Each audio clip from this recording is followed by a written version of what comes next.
அப்போ நான் கேட்குறேன், உங்களுக்கு பிடிச்சமான நீங்கள் எழுதின கவிதையில் எதையா உங்களுக்கு ரொம்ப பிடிக்கும் அப்படின்னு ஒரு சின்னதாக ஒரு சிரிப்போட நான் அதை 2 வரி சொல்லுவார்னு நினச்சேன். அப்படியே ஆரம்பித்தார்.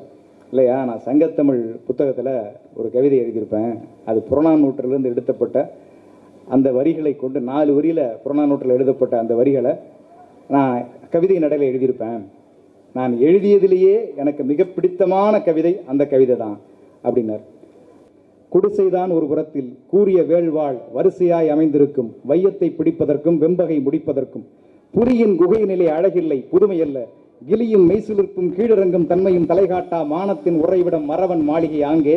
இல்லத்து வாயிலே வெள்ளத்தை சிறிது கலந்து கிண்ணத்து பிடி சோற்றை பிடியெண்ணம் எடுத்து போட்டால் பெருநிறை கிளவி ஒருத்தி, ஓடி வந்தான் ஒரு வீரன் ஒரு சேதி பார்ட்டி என்றான், ஆடி வந்த சிறுமி போல் பெருமூச்சு வாங்குகின்றாய் ஆண்மகனா நீ தம்பி, மூச்சுக்கு மூச்சு முதல் இடைவேளை ஏற்படட்டும் பின் பேச்சுக்கு துவக்கம் செய் என்றால் அந்த கிண்டலுக்கு பெயர் போன கிழட்டு தமிழச்சி, வேடிக்கை நேரம் இதுவல்ல பாட்டி உன் வாடிக்கை கேலி விட்டுவிடு, மடிந்தான் உன் மகன் களத்தில் என்றான், மனம் ஒடிந்து நிமிர்ந்தால் தாய்க்கிழவி அக்கணமே,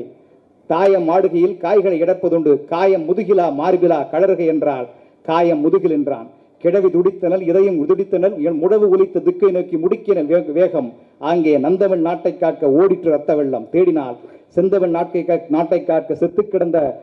பிணக்குவியல் மத்தியிலே தன் மகனின் பிணத்தையும் கண்டால் புரட்டி போட்டால், இறந்து கிடந்தான் மகன் ஈட்டிக்கு மார்பு காட்டி,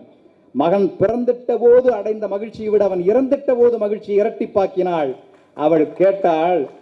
கருத்தெரிய பொய் சொன்ன கயவன் எங்கே,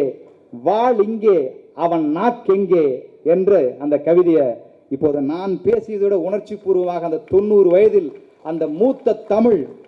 அந்த கொஞ்சம் தமிழ், அந்த மஞ்சள் சால்வை எழுதின அந்த தங்க தமிழ் அப்படி சிந்தியதுன்னு பார்க்கும்போது எனக்கெல்லாம் அப்படி இப்போ சொல்ல கேட்கும்போது அந்த காட்சி அப்படியே கண்ணுக்கு முன்னால் வந்து நிற்கிது. அப்படிப்பட்ட அதை ஏன் நான் சொல்ல வரேன்னா,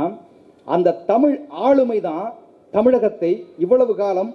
ஒரு புதிய வெப்பத்தோடு அந்த சூரிய வெளிச்சத்துக்குள்ளே நம்மளை வச்சிருந்தது.